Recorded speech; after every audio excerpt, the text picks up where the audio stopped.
Hello प्यारे बच्चों, Euler's institute के ऑनलाइन क्लास में आप सभी का स्वागत है। प्यारे बच्चों, आज हम आपके लिए लाए हैं अपवर्तन के नियम।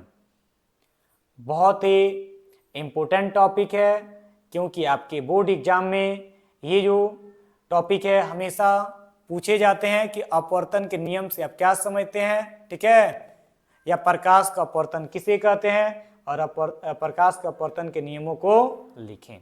तो प्यारे बच्चों, पिछली क्लास में हम लोग अपवर्तन के बारे में जान चुके हैं, पढ़ चुके हैं। अब बारी हमें अपवर्तन के नियमों को जानने की, जिसे हम लोग इंग्लिश में बोलते हैं लॉ ऑफ रिफ्रैक्शन। तो आइए हम लोग जानते हैं कि लॉ ऑफ रिफ्रैक्शन होता क्या है। पर बच्चों, अगर हम बात करें लॉ ऑफ रिफ्रैक्शन की तो हम कह सकते हैं अपवर्तन के दो नियम होते हैं। अपवर्तन के दो नियम होते हैं। क्या होते हैं? अपवर्तन के दो नियम होते हैं। कितने नियम होते हैं प्यारे बच्चों? दो नियम होते हैं। पहला नियम कह सकते हैं आपतित किरण, क्या कर सकते हैं? आपतित किरण का मात्रा क्या लिख सकते हैं? अपवर्तित किरण,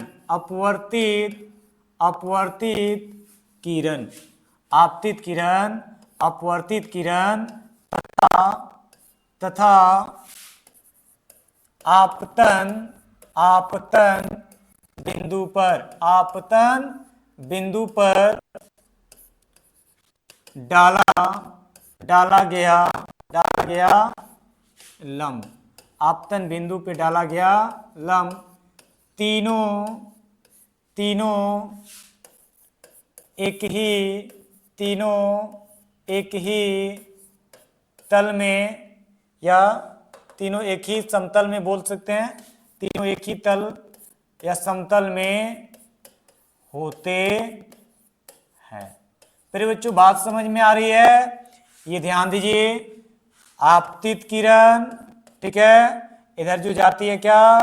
अपवर्तित किरण तथा आपतन बिंदु पे डाला गया लंब। ये तीनों प्यारे बच्चों क्या होती है? एक ही समतल में, एक ही तल में होते हैं। ये है आपका पहला नियम, ठीक है, याद रखिएगा। आइए समझते हैं दूसरा नियम क्या होता है, ठीक है। ये तो रहा आपका पहला नियम। आइए दूसरे नियम को समझते हैं। ध्यान दीजिएगा प्यारे बच्चों, दूसरे नियम की अगर हम बात करें तो हम कह सकते हैं, दूसरे नियम की अगर हम बात करें प्यारे बच्चों तो कह सकते हैं आपतन कोण की जया, आपतन कोण की जया, जिसको हम लोग बोलते हैं साइन आई, तथा आपतन कोण की जया तथा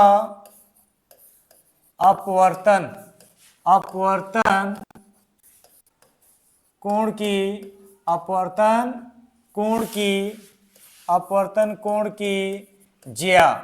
कोण की जया, जिसको हम लोग बोलते हैं साइन आर का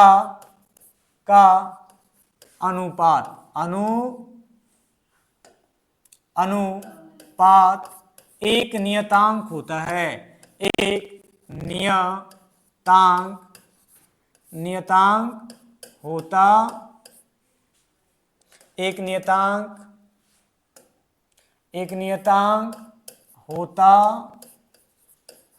नियतांक होता है, जिसे स्नेल का नियम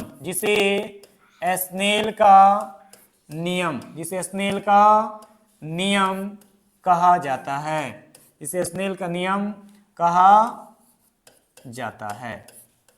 आ रही बात समझ में प्यारे बच्चों? लिख सकते हैं इसे म्यू द्वारा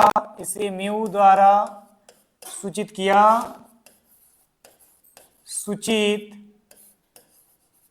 किया जाता। आ रही बात समझ में? ध्यान दीजिएगा, अपवर्तन का दूसरा नियम क्या होता है, आपतन कोण की ज्या अपवर्तन कोण की ज्या का जो अनुपात होता है एक नियतांक होता है, जिसे स्नेल का नियम भी कहा जाता है। इसे एन या म्यू से क्या किया जाता है प्यारे बच्चों, सूचित किया जाता है। अब आपतन कोण की ज्या अपवर्तन कोण की ज्या क्या है, तो यहां ध्यान दीजिएगा, ये आपका रहा, ठीक है ना, माध्यम 1, माध्यम 1 हो गया, ये आपका क्या हो गया, माध्यम 2 हो गया। तो ध्यान दीजिएगा, माध्यम 1 में प्रकाश की किरणें आकर जैसे ही माध्यम 2 में प्रवेश करती है, ठीक है, तो यहां ध्यान दीजिएगा, आपतन को आपतित किरण और अभिलंब के बीच क्या बनती है, कोण बनती है। जब इसको हम साइन के साथ लगा देते हैं तो इसी को बोलते हैं आपतन कोण की ज्या, ठीक है। और ध्यान दीजिएगा, यहां भी अपवर्तित किरण और अभिलंब के बीच एंगल आर बनता है, इसको साइन आर लेंगे तो इसी को बोलते हैं अपवर्तन कोण की ज्या। तो दोनों की ज्या क्या होता है, एक नियतांक होता है जिसे स्नेल का नियम कहा जाता है। तो प्यारे बच्चों, एग्जाम में आपको कभी कभी पूछ देता है कि स्नेल के नियम से आप क्या समझते हैं। तो आपतन कोण की ज्या और अपवर्तन कोण की ज्या का अनुपात होता है, यही क्या होता है, स्नेल का नियम होता है। या हम कह सकते हैं अपवर्तन के जो दूसरा नियम होता है वही क्या होता है, स्नेल का नियम होता है। फिर बच्चों यहां लिख सकते हैं अर्थात, क्या लिख सकते हैं, अर्थात, क्या लिख सकते हैं, अर्थात,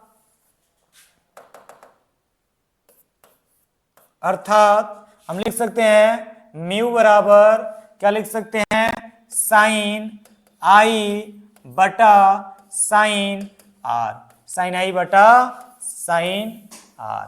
फिर बच्चों हम इसे एन द्वारा भी सूचित कर सकते हैं।